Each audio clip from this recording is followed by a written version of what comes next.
Muy buen día, Graciela, Raúl y a toda la audiencia. En una mañana fresquita aprovechamos para refrescar la memoria tanto de algo de Barranqueras, de nuestra historia, como también de un día muy singular para quienes somos peronistas y en general para la ciudadanía, porque hoy es el Día del Militante, de la militante, evocando aquel regreso luego de tanto tiempo de proscripción de Juan Domingo Perón, un 17 de noviembre de 1972. Así que, si le parece, yo quiero contar que le acabo de enviar a Raúl unas fotos muy antiguas del puerto de Barranquera para que luego pueda compartir con la audiencia, que facilitó el personal del archivo histórico de la provincia Monseñor Alumni, es decir, son fotos históricas y chequeadas. Y lo que quería compartir hoy es la primera vez que aparece en una crónica la palabra Barranqueras, es en el año 1864 por Fray Antonio Rossi, que cita por primera vez como la Barranca de San Fernando. Así fue llamada, la Barranca de San Fernando. Una década después, la Comisión Exploradora del Chaco, encabezada por Arturo Selstrand, que tenía como propósito la creación de una colonia entre la ciudad de Corrientes y lo que era el Chaco, la vegetación sumamente de monte, ahí había que crear, y la Comisión Exploradora del Chaco se refiere al riacho de la Barranquera, un poco más al sur de Corrientes, en la ribera derecha del río Paraná. Señala como puertos importantes en la región, miren, 1876, el de Reconquista y después el de la Barranquera de San Fernando, que se inunda, dice, en las crecientes extraordinarias del Paraná. Solamente por esta razón, Barranqueras no fue elegida como el asiento de la capital del territorio nacional del Chaco. Pero aclara también que ya era un lugar utilizado mucho tiempo atrás por los aborígenes, ya sea para su subsistencia, por la abundante pesca, como para atacar o comerciar con la vecina ciudad de Corrientes. Precisamente fue la vecina ciudad de Corrientes la que pide a las autoridades nacionales, por esta última razón de estar sometida permanentemente a ataques, que pide la creación de una colonia en el Chaco.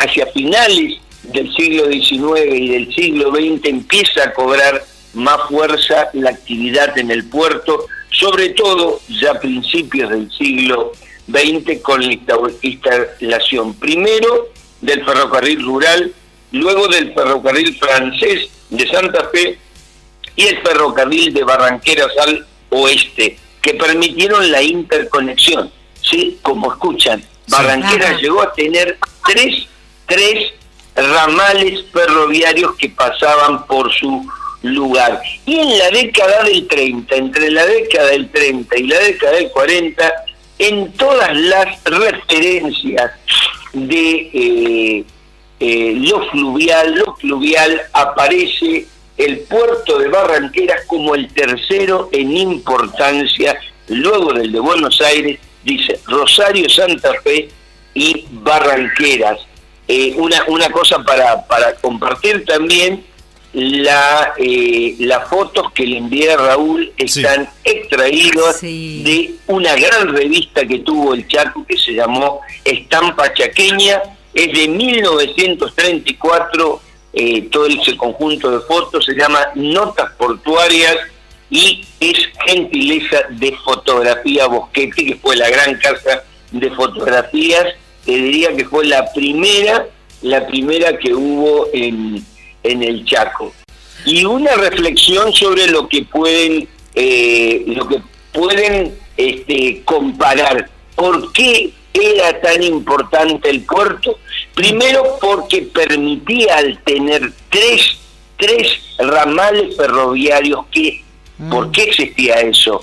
no era solamente de pasajeros, era para que la producción, claro, desde las centrales donde estaban ubicadas las industrias, pudieran llevar vía puerto esa capacidad que tenía el puerto. Era lo más importante, vincular el ferrocarril con el transporte a través de embarcaciones. Hoy en todo el mundo se está revalorizando frente a lo oneroso y el daño ambiental que tiene transportar en camiones, ¿no? El costo de logística, la importancia. Inglaterra está reestatizando su servicio de trenes, el tren vinculado siempre al puerto, ¿no? Eso que me parece tan clave como para recuperar. Por eso fue importante el puerto de Barranqueras, y hay que volver a hablar de el ramal Aviateray, Barranqueras, ¿no?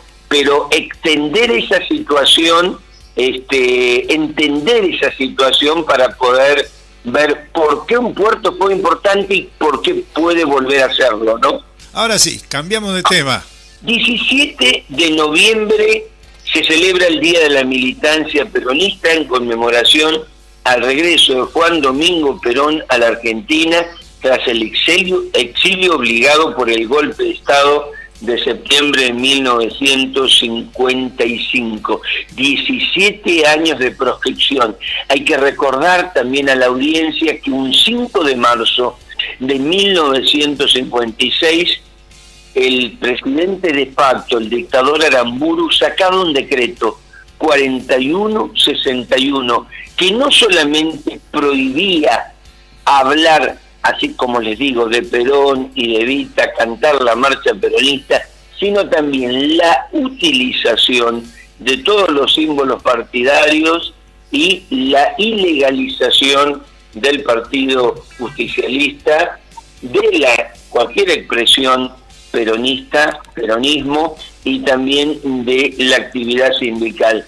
Eso estuvo en vigencia hasta 1964, pero la proscripción fue tan importante que cuando llega Perón a Ezeiza, y hay una foto muy importante que lo estaban por recibir Juan Manuel Abal Medina, que era representante de la juventud en ese momento, José Ignacio Rucci, que era de la CGT, que lo ampara bajo un paraguas porque llovía, pero Perón ya había intentado regresar a la Argentina en 1965, y fíjense, su avión fue interceptado en Brasil y enviado de regreso a Europa. Perón tenía prohibido llegar a la Argentina. Muchos creyeron que no volvería más. Una consigna que la juventud peronista la hizo carne fue luche y vuelve, sí, durante el tiempo de la dictadura. Tan vigilado fue ese regreso que Juan Manuel Abal Medina, en un libro muy importante, cuenta que había un operativo policial tan grande para dimensionar la cantidad que fue a esperar a Perón. Hay que decir que 35.000 efectivos policiales y militares estuvieron custodiando permanentemente desde un día antes las adyacencias de Ezeiza.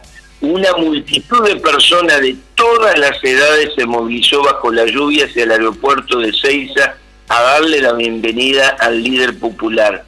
El gobierno militar intentó impedir que la marea humana se acercara al aeropuerto, disponiendo un enorme dispositivo de seguridad en el que participaron 35.000 hombres. Se cree que alrededor de 1 millón de personas se congregó, no todas pudieron llegar, para esperar a Juan Domingo Perón. Había también patrullas del ejército formadas por jeep artillados, camiones cargados de soldados circulaban por las calles y trataban de disolver los grupos que se iban formando con gases lacrimógenos, balas de goma e inclusive de plomo. también se confiscaron micros y camiones, porque la mayoría de los militantes se vio en la obligación de continuar el largo trayecto a pie. Pero finalmente ese dispositivo que buscaba impedir el contacto del pueblo con su líder fracasó por la masividad, y por eso se festeja, se conmemora, mejor dicho, el Día del Militante, primero porque es un término militante que significa servir a otros, servir por el bien común, y durante 17 años de exilio no se pudo cortar el vínculo de memoria y afecto con Perón. Por eso hoy estamos conmemorando el Día del Militante, que es como decir cómo en tiempos de adversidad no se transinge con las convicciones, y las convicciones siguen. Decía yo hoy, profe, que el militante peronista es uno de los más aguerridos, que tiene una pasión que no se encuentra en otros partidos, ¿no? Al menos en la Argentina. Es cierto, y hace poco conmemorábamos el Día del Pensamiento Nacional, el 13 de noviembre, y me parece que es un recuerdo generoso, porque tanto Arturo Jaureche, por quien se recuerda el Día del Pensamiento Nacional, como el primer gobernador del Chaco, don Felipe Gallardo, venían del irigoyenismo, ¿no? Sí. Ese irigoyenismo que fue también proscripto, fue el primer movimiento popular, pero la militancia en el peronismo significó permanentemente cárcel, proscripción, enfrentar las adversidades. Si se pierde esa memoria, se pierde el sentido, ¿no? Y me parece que en este momento de crisis de representación, la historia es el único horizonte de sentido que nos puede evitar la angustia del presente perpetuo. Parece que los males van a durar 100 años. No, la historia es precisamente el reflejo de lo que puede ocurrir.